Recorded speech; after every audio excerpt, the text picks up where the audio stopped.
আমরা বাংলাদেশি নাগরিক হিসেবে বিশ্বের দরবারে নিজেদেরকে পরিচয় দেব, তাহলে আর কারো চিনতে কষ্ট হবে না। দর্শন জিয়াউর রহমান সর্বপ্রথম বাংলাদেশের মানুষের কাছে উপহার দিয়েছিলেন, তাই আজও সাংবিধানিকভাবে কিন্তু আমরা বাংলাদেশি হিসেবে পরিচিত। এই যে পরিচয় দিয়ে জিয়াউর রহমান সবচেয়ে বড় কি কাজ করেছেন, এই যে সাম্প্রদায়িক সম্প্রীতির কথা বলা হচ্ছে, এইটা আরো মজবুত হয়েছে। কেননা আপনি সনাতন ধর্মের মানুষ হলেও বাংলাদেশি, আমি মুসলিম সম্প্রদায়ের মানুষ হলেও বাংলাদেশি, অর্থাৎ এক পরিচয় আমাদের। তো যেখানে পরিচয় এক, সেইখানে সম্পর্ক তো মজবুত হবে, এটাই স্বাভাবিক।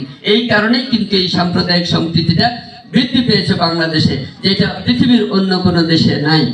এই সম্প্রীতি বজায় রাখতে হবে, আমাদের ধরে রাখতে হবে, ভবিষ্যতে আরো মজবুত করতে হবে। অতীতে যেভাবেই আমরা থাকি না কেন, কারো দ্বারা প্ররোচিত হয়ে, কারো ক্ষমতার অপব্যবহারের কারণে আমরা বিভিন্ন সেক্টরে বিভক্ত ছিলাম অনেক সময়। সেগুলো ভুলে গিয়ে এখন এলাকার উন্নয়নের স্বার্থে, দেশের ঐক্য, শান্তি শৃঙ্খলা বজায় রাখা, স্বাধীনতা সার্বভৌমত্বের স্বার্থে আমাদেরকে এক পরিচয়ে থাকতে হবে, ঐক্যবদ্ধ থাকতে হবে।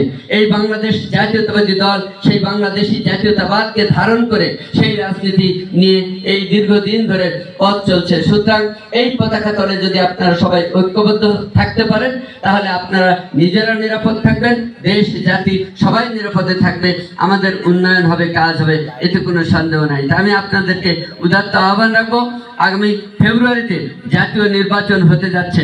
সেই নির্বাচনে সাম্প্রদায়িক শক্তি যাতে মাথাচাড়া দিতে না পারে, সেইটা আপনাদের খেয়াল রাখতে হবে। বিশেষ করে ভাইরা আমার, এই বাংলাদেশে সাম্প্রদায়িক ধর্মান্ধ একটা শক্তি রয়েছে, যারা পৃথিবীর কোথাও বহু আন্তর্জাতিকভাবে তাদের সংগঠন আছে, অনেক দেশে আছে, কোথাও ক্ষমতায় আসতে পারে নাই, এইখানে তারা ক্ষমতায় আসবার দিবা স্বপ্ন দেখছে। তারা যদি মাথাচাড়া দেয়, তাহলে এই সাম্প্রদায়িক যে সম্প্রীতি আমাদের রয়েছে, এইটা বিনষ্ট হওয়ার সম্ভাবনা রয়েছে। সেই কারণে এদের দিকে আপনাদের চোখ কান খোলা রাখতে হবে, লক্ষ্য রাখতে হবে, যে কোনো ক্রমেই যেন তাদের এই অপশক্তি মাথাচাড়া দিয়ে আমাদের সামনে আসতে না পারে।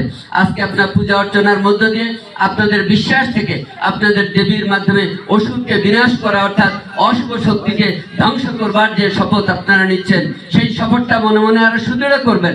আমাদের এই দেশে কোনো অশুভ শক্তির যেন উত্থান ঘটতে না পারে, সে ব্যাপারে আপনাদের সকলকে ঐক্যবদ্ধ থাকতে হবে। তাহলে ইনশাল্লাহ ভবিষ্যতে আমরা সবাই মিলেমিশে আমরা কাজ করতে পারবো, এলাকার উন্নয়ন করতে পারবো। আপনারা মন্দিরের পক্ষ থেকে খুবই সামান্য দাবি উত্থাপন করেছেন, আমি নোট করে নিলাম। যেহেতু আবার দুর্গাপূজা আসতে আসতে কিন্তু অনেক সময়, 1 বছরের ব্যবধান, আর নির্বাচন সামনে 4 মাস পরে নির্বাচন। সুতরাং এই নির্বাচনের আগে এই সমস্ত কাজ কতদূর হবে আমি জানি না। একটা ব্যাপারে পরামর্শ দিয়ে যাব আপনাদের, সেটা হচ্ছে টিউবওয়েলের ব্যাপারটা, যেটা বিশেষ করে আমার বৌদিরা এটা দাবি করেছেন, আপনারাও বলেছেন যে এখানে পূজা অর্চনা ডিউটিতে আসলে তাদেরও সমস্যা, বাইরের লোকজন আসলে তাদের সমস্যা। এই জন্য এমনি এই দোকানের টিউবওয়েল কিনে বসাতে চাইলে কালকে বসায় দেওয়া যায়, এটা কোনো ব্যাপার না, কিন্তু এটাতে ভালো পানি আসে না, কয়েকদিন অন্তর অন্তর নষ্ট হয়। আমরা যদি পাবলিক হেলথ ইঞ্জিনিয়ারিং ডিপার্টমেন্ট থেকে একটা ভালো টিউবওয়েলের ব্যবস্থা করতে পারি, তাহলে এটা দীর্ঘদিন চলে।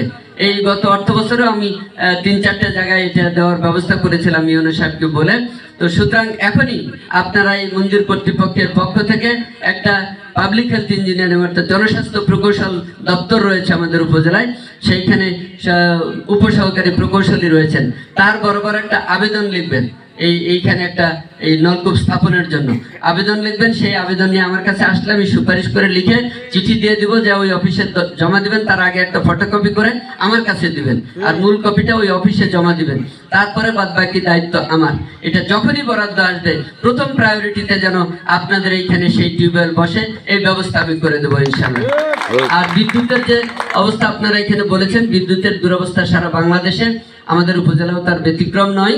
এই সরকার, বিগত সরকার প্রত্যেক বাড়ি বাড়ি বিদ্যুৎ দিবে বলে যেখানে সেখানে বিদ্যুতের লাইন ইচ্ছা মতো নিয়ে গেছে, টেনেছেন, কিন্তু ওই খুঁটি আর তার দেখা যায়, বিদ্যুৎ দেখা যায় না। এই অবস্থা করে তারা চলে গেছে।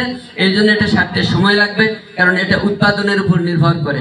তারপরেও যাতে এই অঞ্চলে এত ঘন ঘন লোডশেডিং না হয়, এই বিষয়টা আমরা এই ছুটির মধ্যে আর হয়তো ওইভাবে হবে না, ছুটির পরে আমরা জিএম এর সাথে কথা বলে অঞ্চল ভিত্তিক যেহেতু ভাগ করা আছে ফিডার, অন্তত আপনাদের ফিডার যাতে একটু সচল থাকে সে ব্যাপারে আমরা পদক্ষেপ গ্রহণ করবো ইনশাল্লাহ।